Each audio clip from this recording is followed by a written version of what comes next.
Welcome to Deep Analysis, a video series where we take an in-depth look at various decks in the Pauper format. In this video, we'll be going over Tortured Existence decks, contemplating card choices, sideboard slots, tournament-winning deck lists, and more. Tortured Existence is a graveyard-based toolbox deck, using cards that self-mill and dredge alongside other graveyard payoffs. Now, starting off with the card that this deck derived its name from, Tortured Existence. This card was printed in a set named Stronghold in 1998, and it only costs 1 black mana to play, and it reads, Pay black. Discard a creature card. Return target creature card from your graveyard to your hand. This card effectively turns your graveyard into a second hand, granting you the ability to recur your creatures infinitely as long as you have a creature to discard and the black mana to spend. So we'll take a look at the creatures that this deck plays. As a toolbox deck, we have a plethora of options, so I'll be splitting the creatures into 3 categories. The Enablers. These cards are the cards that load up the graveyard for Tortured Existence, setting the recursion engine up and getting everything online, and opening with any one of these creatures can be ideal. First off of our enablers, we have Satyr Wayfinder. Costing 1 colourless and 1 green mana, this 1/1 Satyr mills 4 cards from the top of our library when it enters the battlefield, and returns a land to your hand from among the cards milled.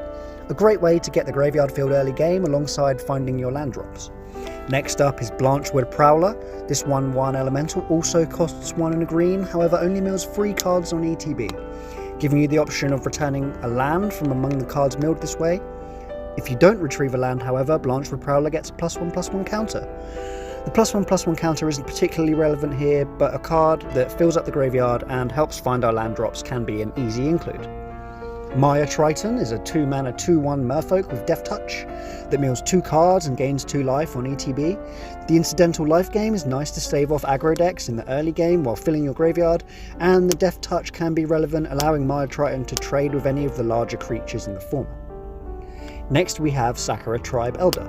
Also known as Steve, this 1/1 snake costs 1 and a green to cast. His ability reads, Sacrifice Sakura Tribe Elder, search your library for a basic land, put it onto the battlefield tapped, then shuffle. Steve is a great early game blocker that ramps you, making you able to play your threats earlier and being able to sacrifice itself ready to be recurred by Tortured Existence. Another enabler that may be played is Stinkweed Imp. This 3 mana 1/2 with flying and pseudo Death Touch text. The most important text on the card, however, is Dredge 5. If you would draw a card, you may mill 5 cards instead. If you do, return this card from your graveyard to your hand. Having a Stinkweed Imp in your graveyard on your draw step replaces your draw for turn with a mill 5 and the Stinkweed Imp. A great way to fill the graveyard and keep Tortured Existence flowing. Finally, we have Eerie Soultender. This 3 mana 3/1 mills 3 cards when it enters the battlefield, and it also has an ability that can be activated while it's in the graveyard, which costs 4 and a black, and reads, Exile Eerie Soultender, return target creature card from your graveyard to your hand. This card fuels the graveyard alongside providing some late game recursion, and is a nice failsafe if you don't have Tortured Existence in play. The Toolbox.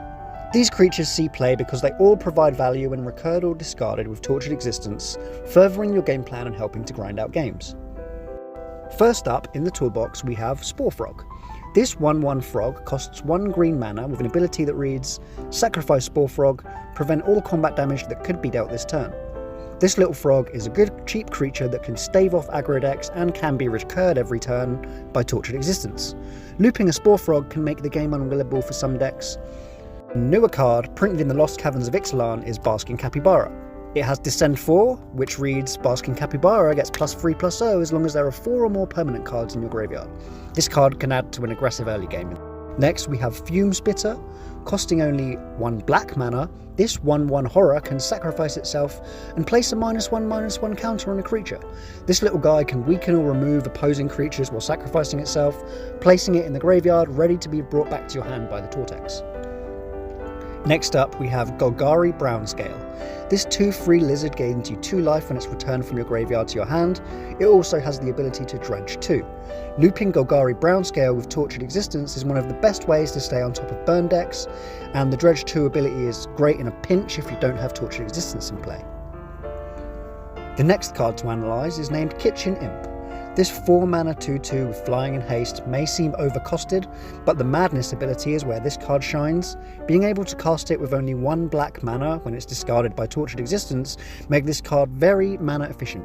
Kitchen Imp and Golgari Brownscale looping each turn is a pretty efficient little resource loop. Along similar lines, we have Grave Scrabbler. This 4 mana 2/2 zombie effectively has no text unless we cast it for its Madness cost, but when we do discard it, we can cast it for only 1 colourless and a black, and when it ETBs, we get to return a creature back from the graveyard to our hand. Next up is Crypt Rats. Costing 2 and a black, this 1/1 rat is a Pauper staple, with its ability to pay X to deal X damage to each creature and each player, keeps the board clear and can even be a win condition with all the incidental life gain this deck carries. Recurring this card each turn with Tortured Existence keeps X1s off the board indefinitely. Next up, we have a pair of creatures, Fleshbag Marauder and Demon's Disciple, which both force a player to sacrifice a creature on ATB. Fairy Macabre costs 1 colourless and 2 black mana, although it is rarely cast, as its ability to discard itself from the hand and exile a card from the graveyard is the most important text. Finally, we have a card named Tilling Treefolk. Costing 2 colourless and a green, this 1/3 Treefolk Druid has an enters the battlefield ability that returns up to 2 lands from your graveyard to your hand. A useful card in the late game, recurring the land you milled and you couldn't get back. The Finishers. These are the cards that will close out the game for us, large creatures that shut the door on our opponents once we get to the long game. Firstly, we have Goemag Angler, a Pauper staple. This 5/5 costs 7 mana but can exile cards from your graveyard to make it cheaper.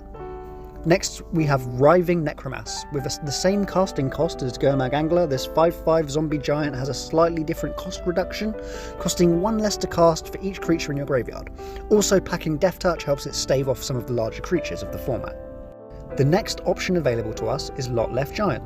This 6/5 zombie giant costs 7 mana with an ability named Undergrowth.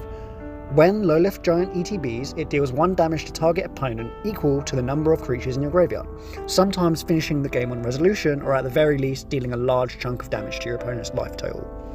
Next, we have the Land Cyclers from Lord of the Rings, Troll of Khazad-dûm and Generous Ent. Both can be cycled early to tutor a swamp or a forest respectively to the hand, and being recurred with Tortured Existence to cycle again for a land later, or to be deployed as late game finishes. Finally, we have Liliana's Elite. This 3 mana 1/1 zombie gets +1/+1 for each creature in your graveyard, a simple card that is easy to cast and can end games in short order, although it doesn't have any evasion.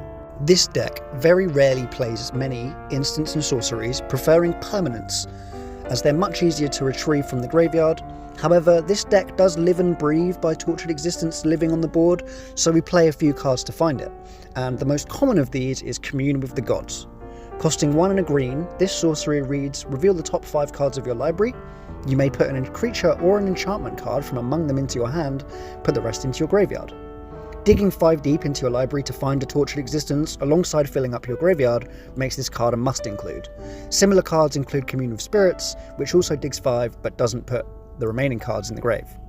Another possible include is Seed of Hope. This instant costs only 1 green mana, mills 2 and gains 2 life, and adds a permanent from among the cards milled to the hand.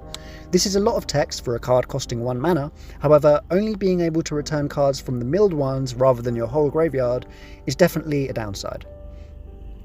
Urborg Repossession costs 1 black mana, and on cast will return a creature from the graveyard to your hand, and you gain 2 life. If you cast with its kicker cost, you get to add another permanent from your graveyard to your hand, which is the main way that this deck can recur a Tortured Existence if it's milled or destroyed. Finally, we have Reanimation spells. A newer addition to the Pauper format at the time of recording, Dread Return is a sorcery that costs 2 and 2 black. The on resolution returns a creature from the graveyard to the battlefield.